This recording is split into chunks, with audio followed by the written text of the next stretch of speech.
I was sitting in a lawyer's office, holding a small brass key that didn't open anything anymore, listening to my uncle explain, gently, regretfully, that my grandmother's estate was mostly gone. The office smelled faintly of stale coffee and printer toner, the particular smell of a conference room that has hosted 100 difficult family conversations before mine. A box of tissues placed a little too deliberately in the center of the long table between us. I remember the specific weight of the key in my palm, worn smooth from decades of use, warmer than the room around it. The only thing in that entire office that still felt like it belonged to my grandmother, rather than to lawyers and account statements. "End-of-life care costs," he said. "Nobody plans for how fast it adds up, Sarah. I know this isn't what any of us expected to hear." I turned that key over in my fingers while he talked, the same key my grandmother had pressed into my palm 2 weeks before she died. And I want you to understand something before this story goes any further. If you've ever trusted the responsible one in your family completely, the one everyone else deferred to without question, you already know exactly how a story like this usually starts. It starts with someone using the word regretfully in a very calm voice. Welcome back to Calm Verdict Stories, where we sit with the quiet financial betrayals inside ordinary families, the ones that never make the news, just the ones that quietly reshape who gets to keep what's left of a person once they're gone.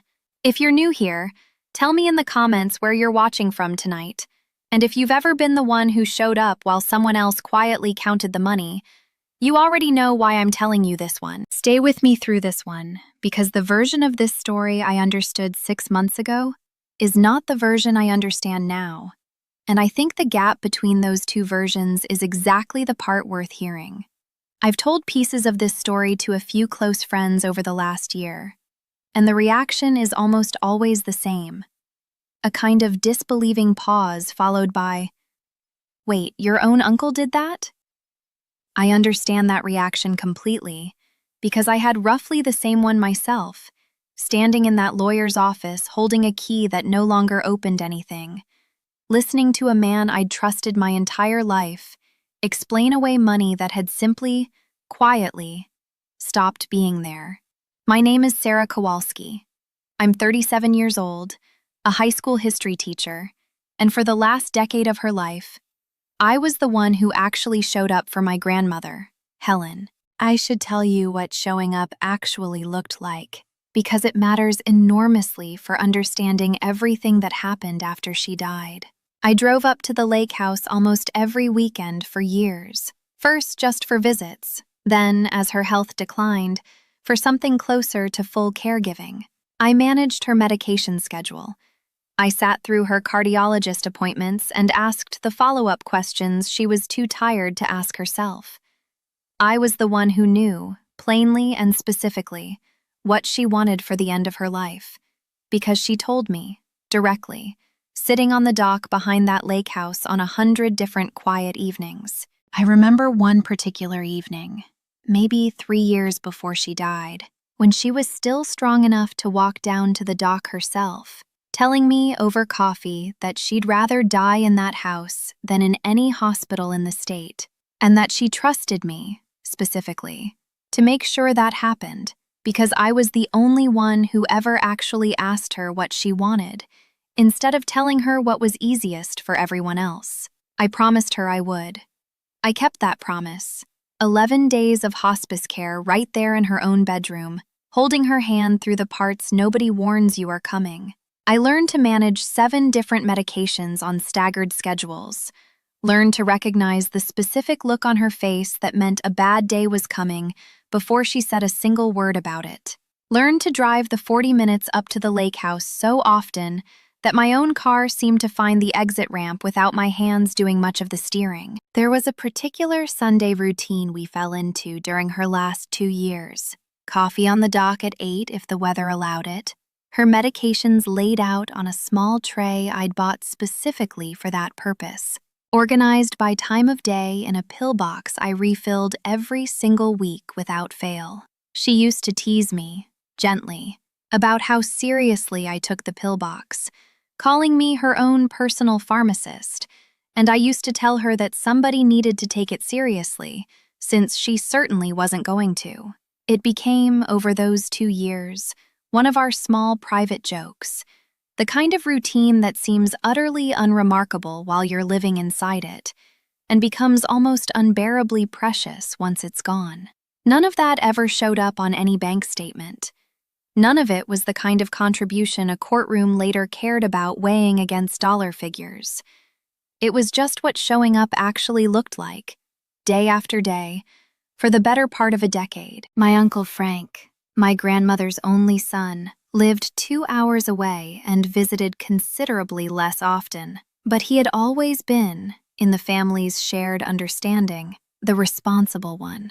He managed money for a living, some kind of financial consulting I never fully understood the details of, and it simply made sense to everyone, including me, when my grandmother named him trustee of her estate rather than naming any of her grandchildren. I remember family gatherings going back to my childhood where Frank would explain, patiently and a little condescendingly, some point about interest rates or investment strategy to whoever would listen, and my grandmother nodding along, visibly proud of her son's competence with the exact kind of numbers that had always intimidated her.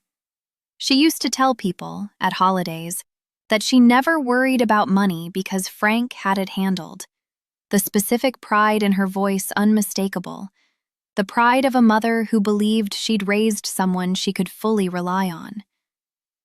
I believed that too, for most of my life. I had no reason not to. I remember feeling, at the time, genuinely relieved that someone competent would be handling all of it.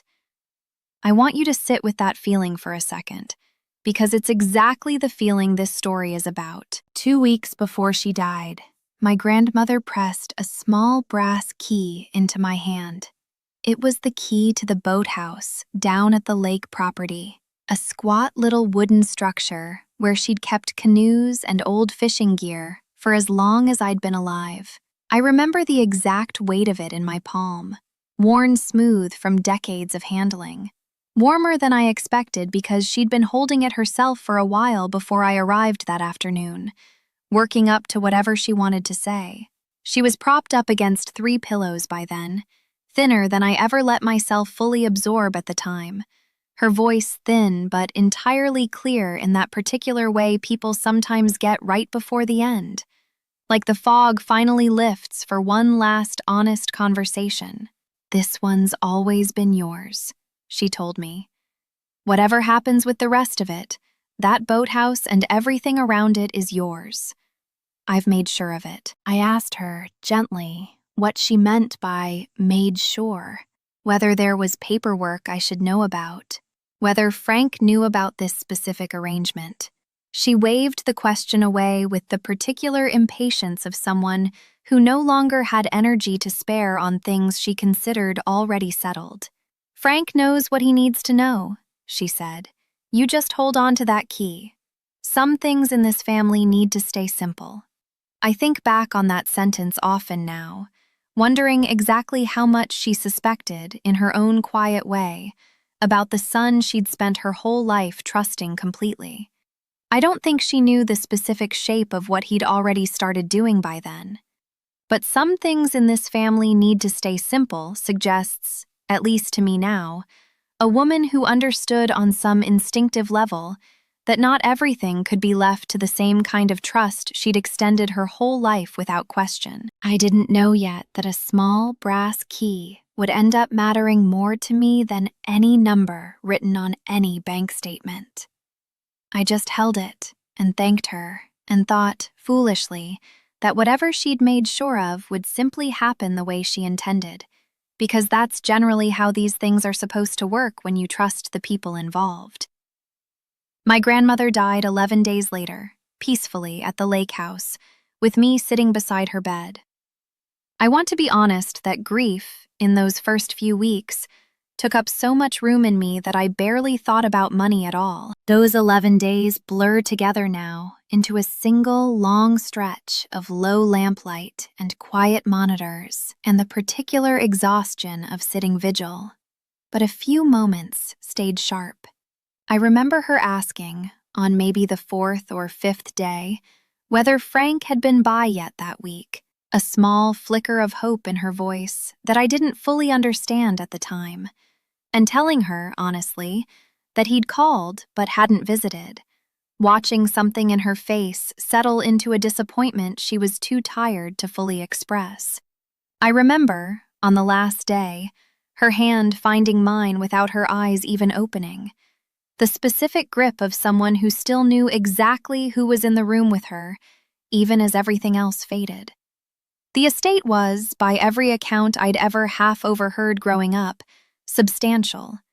Somewhere north of $2 million built up over decades of careful saving, and a lake property that had appreciated considerably since my grandfather first bought it. I remember standing in the funeral home's small selection room, with the funeral director gently walking me through casket options, my mind so foggy with grief that the specific fabric swatches and wood finishes blurred together into something almost meaningless. Frank had offered, over the phone, to handle the arrangements himself, insisted, actually, told me I'd already done enough these last few years and deserved to just grieve. I remember feeling grateful for that offer at the time. One less thing to manage in the middle of losing her. Looking back now, I wonder whether that particular kindness bought him something too. A few more weeks of nobody looking closely at anything financial while everyone assumed he was simply being generous.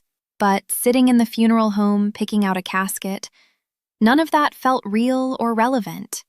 It just felt like my grandmother was gone, and everything else was paperwork somebody else would handle. That's precisely the gap Frank had been counting on, though I didn't understand that yet. Grief is, I've come to learn, an extraordinarily convenient cover for anyone who needs the people around them too exhausted and heartbroken to check the details closely. About 6 weeks after the funeral, the family gathered at Frank's request in the same lawyer's office where this story started, to go over the estate's distribution. I remember the room clearly, the particular gray carpet, the box of tissues placed a little too deliberately in the center of the conference table, my cousins sitting stiffly in chairs that had clearly hosted this exact conversation many times before with many other families. My cousin Rebecca sat across from me, still in the black dress she'd apparently worn straight from a work meeting, checking her phone under the table in the particular way people do when they're anxious rather than bored. My other cousin Tom sat beside Frank, closer to him physically than any of the rest of us, which struck me at the time as simple family affection, and only later struck me as something closer to positioning. Tom had always been closer to Frank than the rest of us grandchildren, spending summers working odd jobs at Frank's office growing up, something the family had always mentioned with a kind of neutral pride. Tom learning the family business, as my grandmother used to put it, though nobody was ever entirely clear what that business actually was. I found out much later, well after the hearing, that Tom had known about at least some of the transfers for months before I did, having noticed unusual account activity himself during some bookkeeping work he did for Frank on the side. He never said anything to any of us. When I finally asked him about it directly, after everything was settled, he told me, quietly, that he'd assumed it was some kind of legitimate estate planning strategy he simply didn't have the full context to understand, and that questioning Frank directly had never felt like something that was his place to do. I didn't push him further on it. I understood, by then, exactly how effective 30 years of built-up credibility could be at making even direct evidence look like something worth explaining away rather than confronting. Tom and I have a more careful relationship now than we used to. Not hostile exactly, just more measured. The particular caution that settles between two people who've discovered they experienced the same warning signs very differently at the time. He still works with Frank occasionally, something I've made my peace with, mostly, because I understand that untangling an entire extended family's loyalties isn't something a single courthouse verdict can accomplish, no matter how clean the paper trail turns out to be. Frank spoke first, before the attorney even opened his folder. "I want to be upfront with everyone," he said, "because I know this isn't what we expected going into this. Mom's care in the last 2 years cost significantly more than any of us anticipated. Between the private nursing, the medical equipment, the modifications to the house for her mobility, the estate is, frankly, mostly gone. What's left will cover some modest distributions, but I want to manage expectations here before the attorney walks us through the specifics." The attorney, a tired-looking man named Gerald Whitmore, who I got the distinct sense had delivered this exact kind of news to many families before, nodded along with Frank's summary without adding much of his own detail, sliding a folder of numbers across the table that none of us, in the moment, thought to question line by line. I remember looking around that table, watching my cousins' faces do the particular math people do when a number they'd quietly assumed suddenly evaporates in front of them. Rebecca's jaw tightened slightly. Tom just nodded, already seeming to have known, or at least suspected, what was coming. Nobody said anything for a long moment. Frank had always been the responsible one. Frank managed money for a living. If Frank said the money was gone, the natural, trusting response was simply to believe him. I believed him too at first.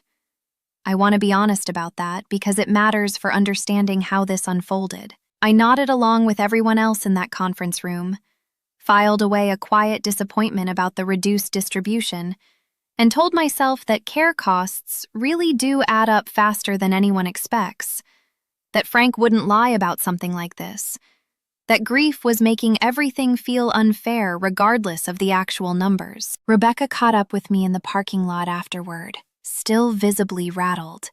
"I thought there'd be more," she said, not accusingly, just quietly disappointed. "I don't even really need it. I just thought there'd be more, for Mom's memory or something." I told her I felt the same way, and we hugged goodbye in that particular subdued way families do after these meetings, everyone privately swallowing a version of the same disappointment, nobody yet suspecting there was anything more deliberate underneath it. The only thing that snagged, quietly, in the back of my mind, driving home that evening, was the boathouse key still sitting in my jewelry box at home. A few weeks after that meeting, I drove up to the lake house to collect a few of my grandmother's things, the ones she'd specifically told me to take. Some photographs, a quilt, a small collection of books. When I got there, I noticed the boathouse had a new padlock on it, a heavy stainless steel one that looked nothing like the old brass lock my key had always fit. I stood on the dock for a moment just looking at it, the late afternoon light coming off the water the way it always had, the boathouse itself unchanged except for that one small, jarring detail. I called Frank about it, genuinely more confused than suspicious at that point, still sitting in my car in the gravel driveway. "Insurance requirement," he told me smoothly. "The estate's liability coverage needed updated security on all the outbuildings before we can finalize the property transfer paperwork. I'll get you a new key once everything's settled." "That sounds like a lot of trouble for a boathouse," I said, more out of idle conversation than suspicion. "You'd be surprised what insurance companies require these days," he said, with the particular easy confidence he always had when discussing anything procedural or financial. "Everything's under control, Sarah. I'm handling all of it." I tried my grandmother's key in that new lock anyway, more out of habit than expectation, standing alone at the edge of the water on a property that no longer quite felt like it belonged to anyone in particular. It didn't fit, of course. I stood there for a while, turning that useless little key over in my hand, feeling something small and specific shift in my chest that I didn't yet have the language to name. If you've ever felt a small, physical object suddenly stop fitting the world it used to belong to, you already know exactly the particular kind of unease I'm describing. I started paying closer attention after that, the way you do once one small thing has stopped making sense. I requested copies of the estate accounting from the attorney's office, Official ones, not just Frank's verbal summary. It took almost 2 weeks of polite, repeated phone calls before Gerald Whitmore's office actually sent them over. A delay he attributed to being backed up with other estates. Though looking back, I wonder now whether some of that delay had less innocent origins. I remember the specific frustration of those 2 weeks, calling every few days, always getting the same polite assurance that the documents were being pulled together. Always another small delay attached to some reasonable-sounding excuse. At the time, I chalked it up to an overworked small-town law office. Looking back, with everything I know now, I've wondered more than once whether someone made a phone call during that stretch that I was never meant to know about. Going through them at my kitchen table one evening, coffee going cold beside me, my daughter already asleep down the hall, I found a care facility invoice for 18 months of what was described as skilled nursing services at a facility called Ridgemont Senior Care, a name I had never once heard my grandmother mention, for a period during which I distinctly remembered her living at home, in the lake house, under my own direct care. I remember reading that line item 3 times, certain I was simply misunderstanding some accounting technicality, some administrative billing category that didn't literally mean what it appeared to mean. I sat with that invoice for a long time before I called the facility listed on it directly. The next morning, my hands not quite steady dialing the number. A pleasant receptionist looked up my grandmother's name while I waited on hold. Background hold music playing some tinny instrumental version of a song I couldn't quite place. My heart beating faster than the situation should have warranted for what I still assumed would turn out to be some simple clerical mix-up. She came back after a few minutes with a simple, devastating answer. They had no record of my grandmother ever being a resident, not for 18 months, not for 18 days, not ever. She even offered, kindly, to check under a maiden name or a variant spelling, clearly sensing my disappointment, and came back a second time with the same answer. I thanked her and hung up, and sat at my kitchen table for a long time afterward, the invoice sitting in front of me looking exactly as official and mundane as it had a few minutes earlier, and yet meaning something entirely different now. Comment below if you've ever caught a detail like that. One small piece of paper that doesn't match anything you actually remember living through, because that's exactly the moment this story stopped being about grief and started being about something else entirely. I hired a forensic accountant, a calm, exacting woman named Diane Reyes, who came recommended by a colleague at school whose own family had gone through something distantly similar years earlier. I remember calling that colleague, a fellow history teacher named Patricia, somewhat hesitantly, not quite sure how to explain what I suspected without sounding paranoid. Patricia didn't need much explanation at all. Once she heard about the storage unit padlock and the invoice from a facility that didn't recognize my grandmother's name, she simply said, quietly, "That sounds exactly like what happened with my uncle," and gave me Diane's number without another question. I met her in a small office above a dry cleaner, stacks of folders organized with an orderliness that immediately made me feel like I'd come to the right person. I handed her the estate accounting, the fabricated invoice, and my own careful timeline of when I'd actually been present at the lake house providing care myself, dates I could back up with my own calendar, my own gas receipts, photographs I'd taken of my grandmother on ordinary weekends that the fabricated invoice claimed she'd spent in a facility that had never heard her name. She told me in our first meeting, flipping through the folder with a practiced, unhurried patience, that these situations almost always come down to one question. Where did the money actually go, on paper, when nobody was checking closely? It took her research team about 3 weeks to find the answer. Diane called me on a Thursday evening, and I remember standing very still in my kitchen while she read through what she'd found. My daughter's homework still spread across the table from earlier that evening, forgotten entirely the moment Diane started talking. 14 months before my grandmother died, well over a year before there was even a funeral to attribute unusual expenses to. A series of transfers had begun moving out of my grandmother's investment accounts into an LLC called Lakeside Property Holdings, an entity registered to an address I recognized immediately, because I'd driven past it 100 times.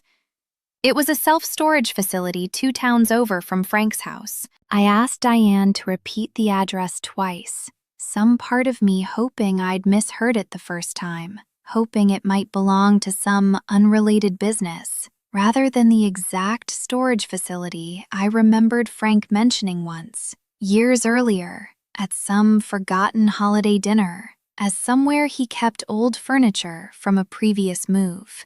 The transfers weren't small, Diane told me, her voice steady and clinical, in the specific way I imagined she'd learned to deliver difficult financial news over many years of doing exactly this. Amounts ranging from $8,000 to $35,000, moved roughly every 6 to 8 weeks, always described in the original account records as consulting fees or property management services, categories vague enough that nobody reviewing the statements casually would think twice about them. She walked me through the specific pattern on a shared screen during our call, showing me month by month how the amounts had grown slightly larger and slightly more frequent as the 14 months went on, a trajectory she described as extremely typical in these situations. Someone testing the boundaries carefully at first, then growing more confident once no one seemed to be checking. In total, she told me, the transfers into Lakeside Property Holdings came to just over $410,000. A fifth of the entire estate moved out well before any legitimate care expenses had even begun. You already know, if you've ever managed anyone else's money honestly for even a single afternoon, exactly how obvious a pattern like that becomes once someone finally bothers to look at it properly. Frank hadn't been overwhelmed by unexpected care costs. Frank had been quietly moving my grandmother's money into an entity he fully controlled for well over a year before she ever needed the kind of care he later claimed had consumed her savings. The fabricated invoice wasn't an accounting error. It was a cover story, built for a moment he knew was eventually coming, the moment someone finally asked to see the actual paperwork. I sat down at my kitchen table after that call and didn't move for what felt like a very long time. I thought about every family dinner where Frank had explained some point about interest rates to a room of people who trusted him completely. I thought about my grandmother telling people, proudly, that she never worried about money because Frank had it handled.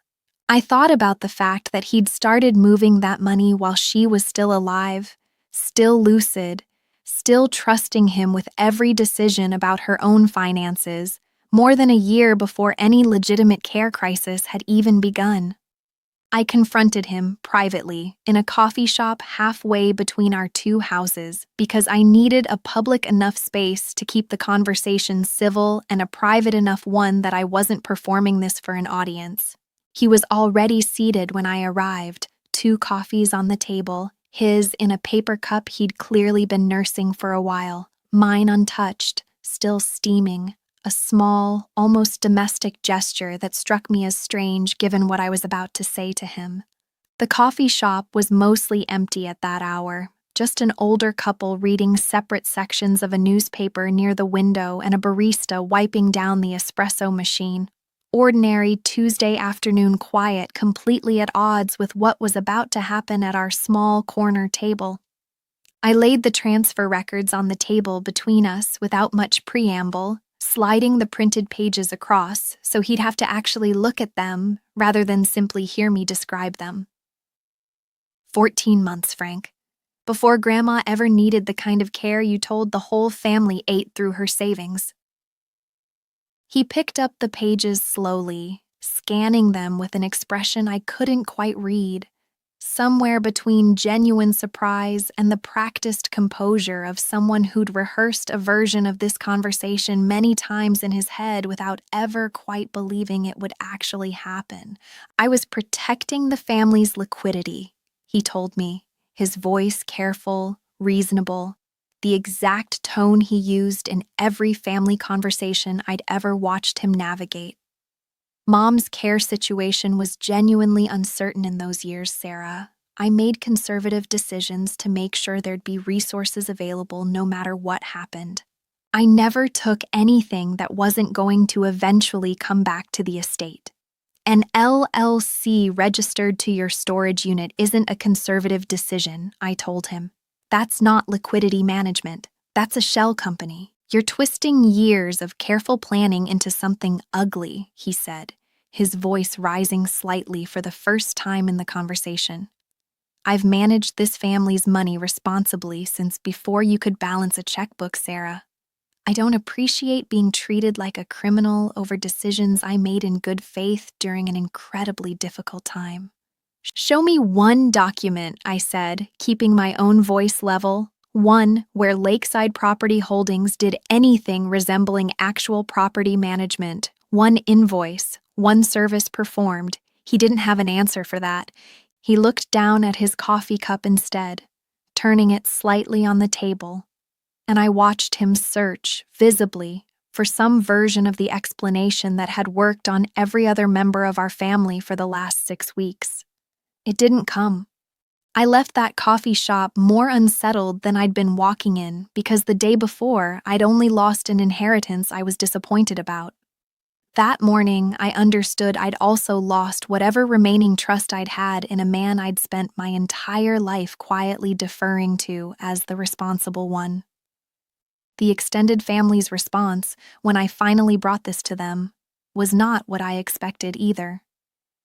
Frank was warm, practiced, reasonable sounding in every room he walked into, decades of built-up credibility that didn't simply evaporate because one niece had hired an accountant. I'd watched him work a room my entire life, actually, at every holiday, every wedding, every funeral before this one. The specific ease he had making everyone feel individually attended to, remembering small details about people's jobs and children that made them feel genuinely valued. It was, I understood only in hindsight, exactly the same skill that had made an 18-month fabricated invoice and a shell company 2 towns away go completely unquestioned for over a year. Charm isn't evidence of honesty.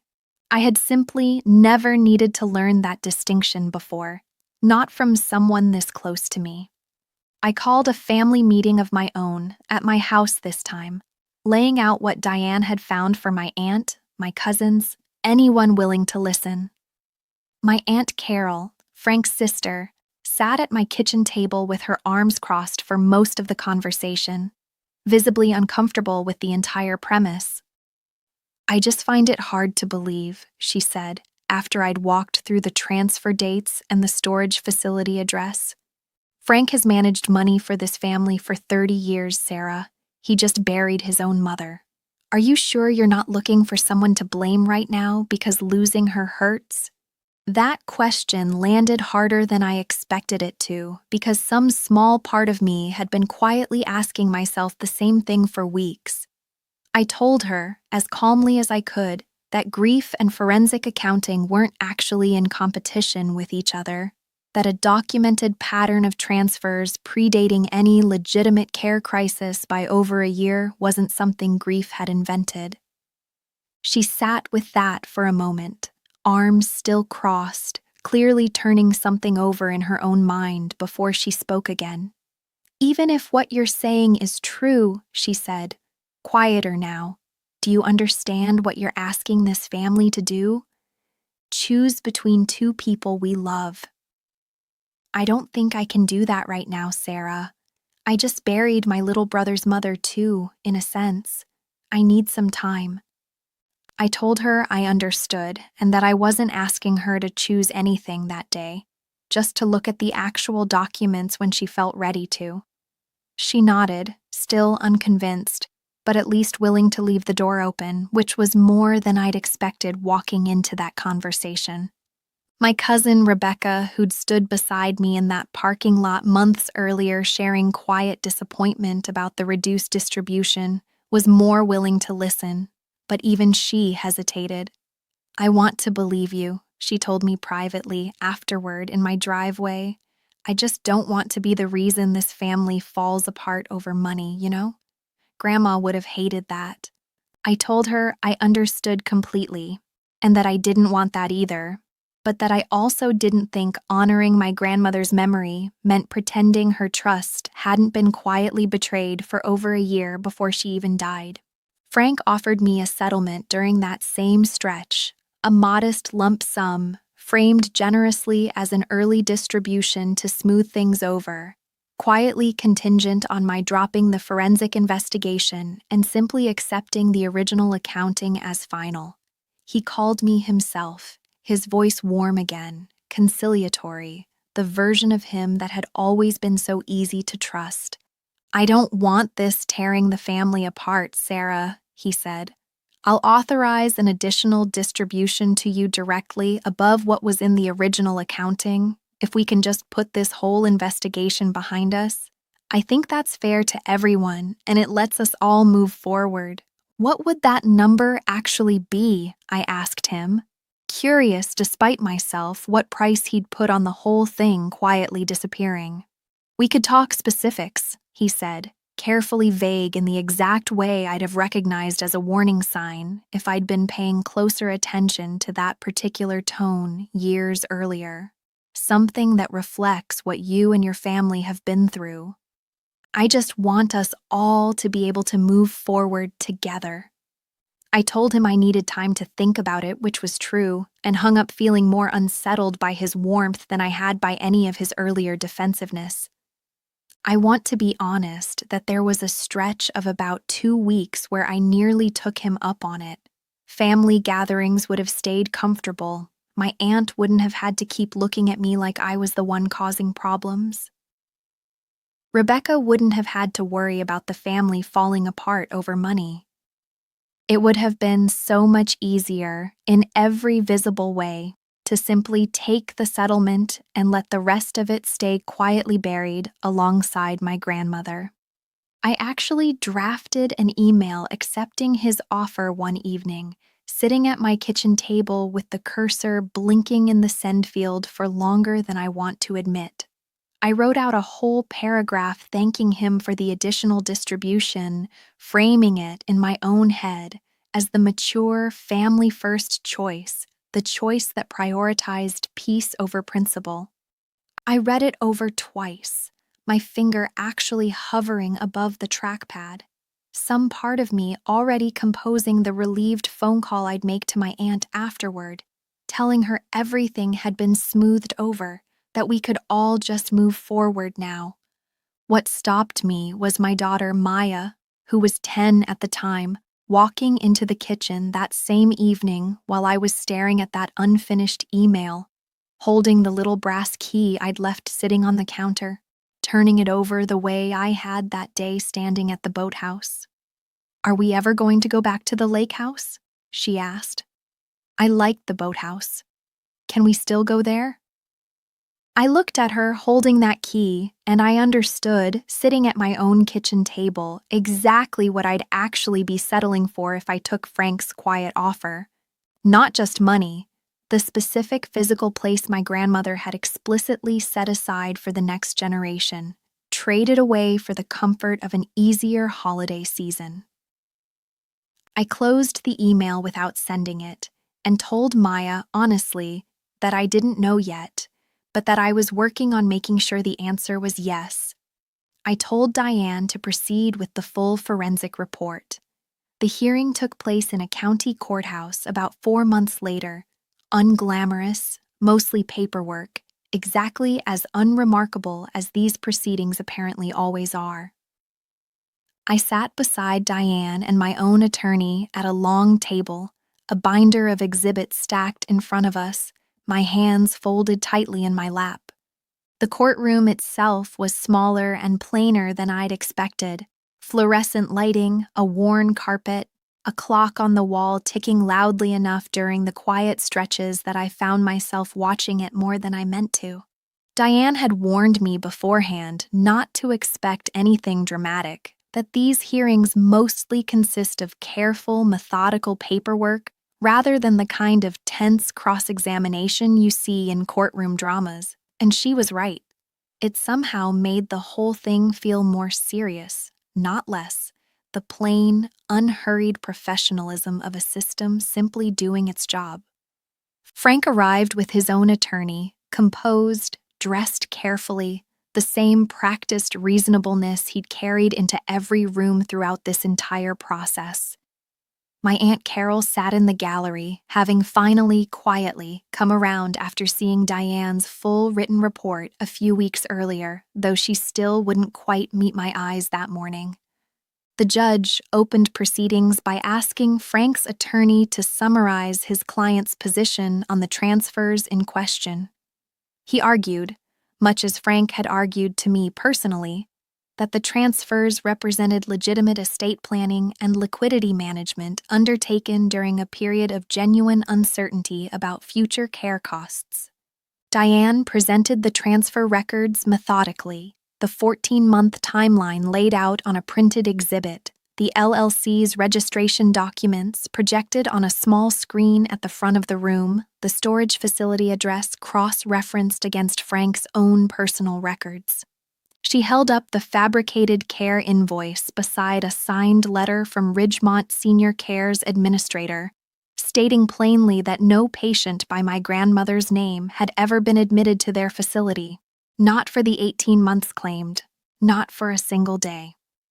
I watched the judge's expression shift as she reviewed each document in turn, from careful neutrality to something closer to visible skepticism directed at Frank's side of the table.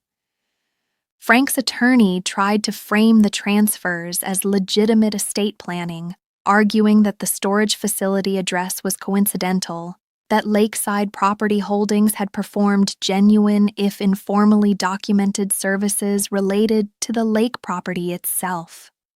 The judge asked, plainly, for any invoice, any receipt, any evidence at all of actual property management services performed by that LLC during the 14 months in question. There was a long pause before Frank's attorney admitted no such documentation existed. The judge, reviewing the actual paper trail, was not particularly moved by that framing. One line, one clean verdict, and it was over faster than 14 months of hiding it had ever taken to arrange. The court ordered restitution of the transferred funds plus applicable interest and removed Frank as trustee effective immediately, appointing a neutral, third-party fiduciary to oversee the estate's final distribution. I remember exhaling for what felt like the first time in months when the judge read out her ruling, a plain, unhurried recitation of findings that somehow carried more weight for its complete lack of drama than any raised voice could have. Diane squeezed my hand briefly under the table, the closest thing to celebration either of us allowed ourselves in that quiet, carpeted room. I found him outside the courthouse afterward, not because I was looking for a confrontation, but because he was standing near my car when I walked out, his own attorney already several steps ahead of him toward the parking structure. "I would have paid it back eventually," he said. "Once things stabilized, I never intended to actually keep it. Intent isn't really the part that matters once you've registered a shell company 2 towns from your own house," I told him.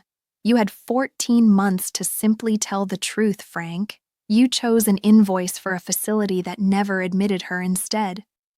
He didn't have an answer for that either. He looked for a moment like he might actually say something honest, some flicker of the uncertainty that had briefly crossed his face in that coffee shop months earlier.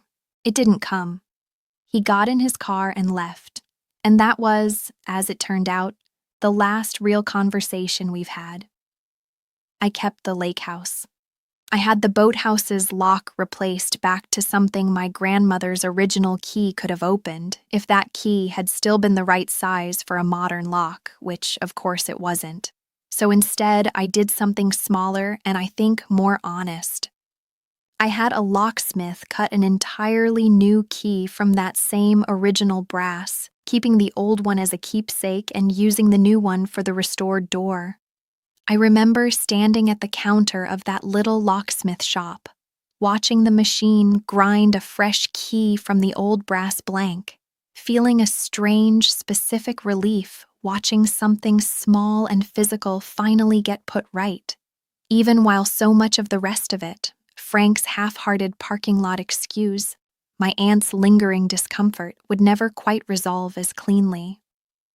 The locksmith, an older man who'd clearly done this exact kind of small, careful work for decades, held up the original key before cutting its replacement, turning it over under the shop light the way I had turned it over myself so many times over the previous months. "Nice old piece," he said, mostly to himself. "They don't really make blanks like this anymore."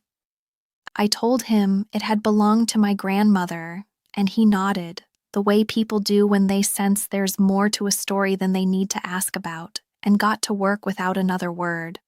I didn't stage a dramatic confrontation at the next family gathering.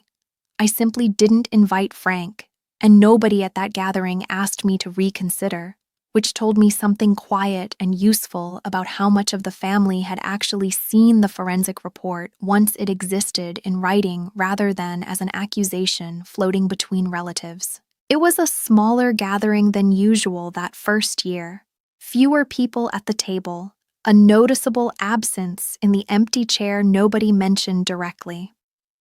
My Aunt Carol came that year, quieter than usual, and found me alone in the kitchen at one point to say, simply, that she was sorry she hadn't believed me sooner.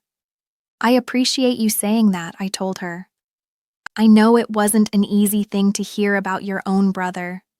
"It wasn't," she admitted, "but I read the whole report Diane put together, every page of it, twice actually. There wasn't really room left to keep not believing it after that." I told her I understood why it had been hard to believe, and I meant it. Frank had spent 30 years building exactly the kind of credibility that makes betrayal like this almost invisible until someone finally goes looking with the right tools. Rebecca has come around fully, too, in her own time.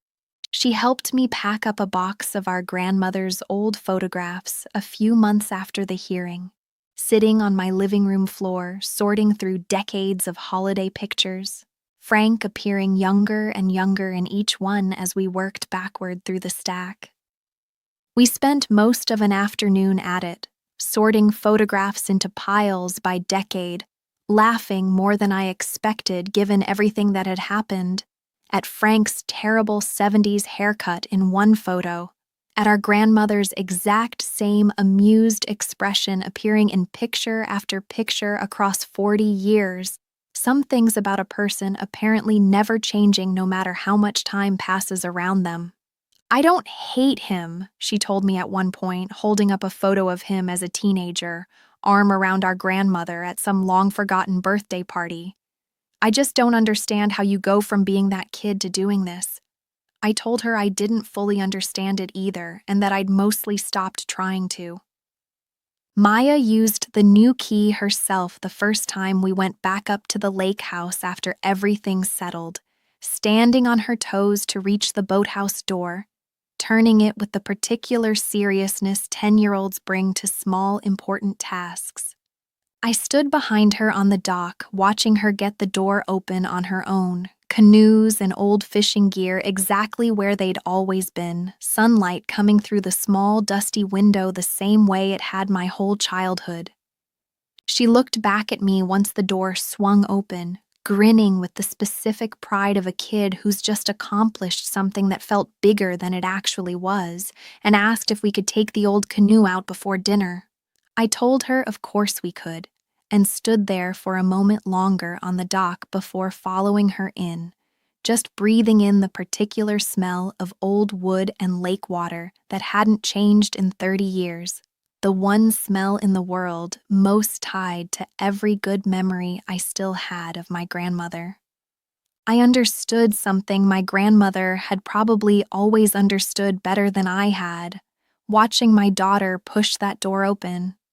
The key was never really about the lock. It was about who still got to walk through the door once everything else had been sorted out. I think about my grandmother often at that lake house now, sitting on the same dock where she used to tell me, plainly, exactly what she wanted for the end of her life, trusting me with that the same way she'd apparently trusted Frank with everything else. I don't think she ever imagined the two kinds of trust would end up in such different places. I like to think, though I can't know for certain, that she'd be quietly satisfied knowing which one held. Some nights, sitting alone on that dock after Maya's gone to bed, I find myself talking to my grandmother the way I used to when she was still alive to answer back, telling her, quietly, that the boathouse is exactly the way she left it, that her great-granddaughter has already claimed a favorite spot on the old dock bench, that the key found its way to exactly where she always meant it to go, even if it took a forensic accountant and a courthouse to get it there. I've thought a lot in the months since about what actually separates the two of us, Frank and me, in her eyes and in my own. There's a particular kind of clarity that only comes well after the fact, looking back at a decade of small moments and finally seeing the shape they were always forming. I think about all the times Frank explained some financial detail to the family with such easy authority that nobody, including me, thought to ask a single follow-up question. I think about how rarely anyone in this family had ever needed to distrust him before, and how that absence of practice made all of us slower to recognize what was actually happening once it started. We were both trusted with something precious. He was trusted with numbers on paper, accounts and distributions, and the specific mechanics of a $2 million estate. I was trusted with something less measurable, her actual daily well-being, her real wishes, the particular quality of her final years. I think, looking back, she understood something the rest of us took a long time to catch up to, that those two kinds of trust aren't actually the same size, no matter how much bigger the number attached to one of them looks on paper. Maya asks about her great-grandmother sometimes now, usually at the lake house, usually while we're sitting on that same dock in the evening. I tell her the parts that matter, that her great-grandmother loved this place fiercely, that she wanted her family to keep gathering here long after she was gone, that she trusted the people around her completely and mostly, though not entirely, that trust turned out to be well placed. I don't tell her the specifics of the shell company or the courthouse or her great-uncle's careful, reasonable voice explaining away money that was never his to move. Some of that I think she can learn when she's older if she ever needs to. For now, she just knows the boathouse is ours and that the key in her pocket is real. That, I've decided, is enough of the story for a 10-year-old to carry. The rest of it belongs to me, and now, to you. If you've ever been the one who quietly showed up for years while somebody else quietly counted the money, I hope this story told you something useful because I promise you the paperwork exists somewhere, waiting for someone patient enough to actually go looking for it. I know not every family has a Diane Reyes to call, or the resources to hire one right away. If there's one thing I'd want you to take from this, it's simply to ask for the actual documents, every time, no matter how much you trust the person holding them. Trust and verification were never supposed to be opposites. My grandmother trusted both her son and her granddaughter completely, and only one of us, it turned out, had actually earned it. Drop a comment and let me know where you're watching from tonight. And if you've ever had to fight to keep something that was already supposed to be yours, tell me about it below.